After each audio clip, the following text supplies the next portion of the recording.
Hello, my name is Anders. I'm from the Techno-Anthropology Lab in Copenhagen, and this is a story about isolation in more ways than one.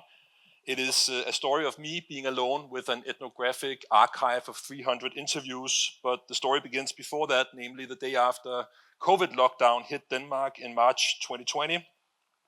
It begins with a hastily convened research project aiming to create an ethnographic archive of how isolated Danes were reordering their disturbed everyday lives with new digital means. Here, for example, is how they respond to our questions about Teams and Zoom. And we were particularly interested in the tinkering with these new digital tools that went on at home. So we thought it would, what was going on at home during lockdown would lay the tracks for how digitalization would be perceived and engaged with in the years to come. So you can see here is a user talking about how the gallery view in Zoom offers particular affordances.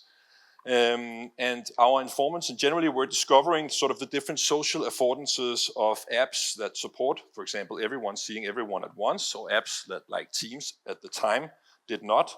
But the curious thing here is that none of these quotes are actually quotes from my interlocutors. They are from my archive, but none of them were uttered in 2020. They are the hallucinations of a chatbot, a large language model, and the questions that I ask are questions that I came up with in conversations with that chatbot 3 years after the fact.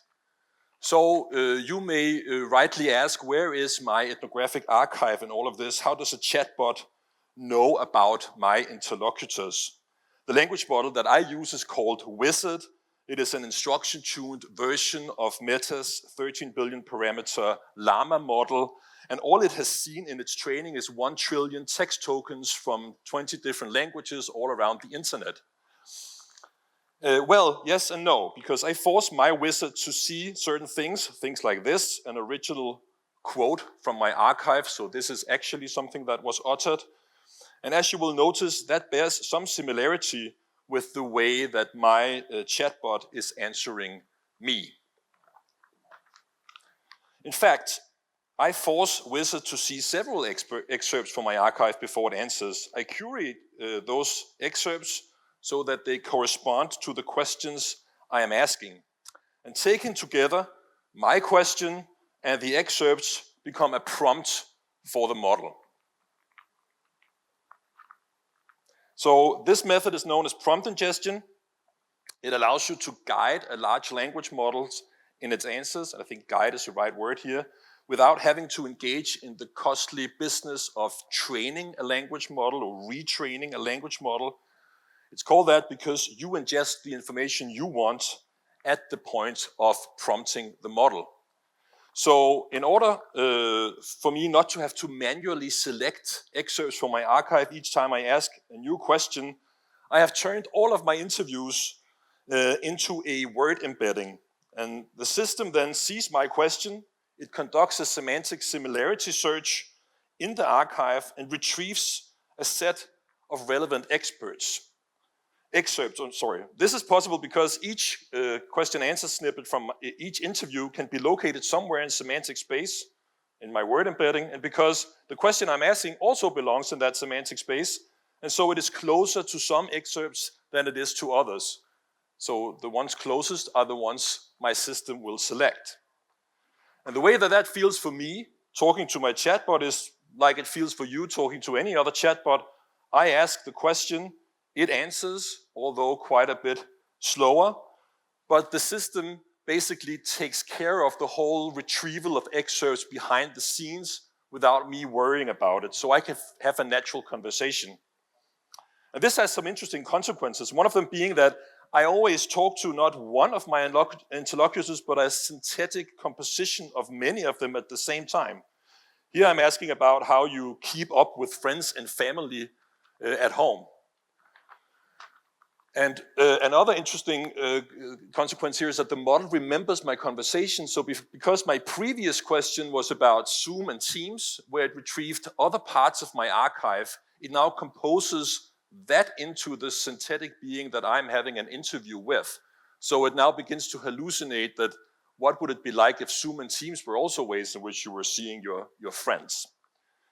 And you may ask, why am I doing this? And I would answer you that it is a form of therapy for being alone with an archive of something that have almost already been forgotten by all of us. I have a serendipity problem. I need to come up with new ideas. I need to make it come alive for me to have new analytical inputs.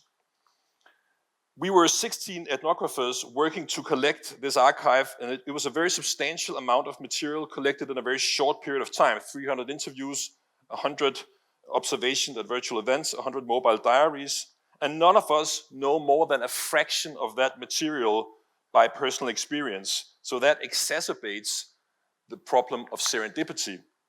Furthermore, we had no idea when we began our research what kind of digital reorderings people would feel like they had to undertake. One thing that emerged quite quickly, as you see here, was stories about so-called skin hunger or hudsult in Danish, i.e. the need to feel other people, or in this case, if important events in people's lives like letting the cows out to graze in the spring, which was televised in a live streaming on Zoom. So we built a very open research design aimed to capture that diversity, and it means that we now face a navigation problem and need to discover that heterogeneity that none of us has seen in its entirety while doing fieldwork.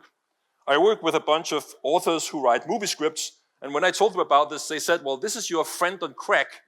We all have one of those, so when we have writer's block at 4 o'clock in the morning, we call our friend on crack, and that helps us unleash our writer's block.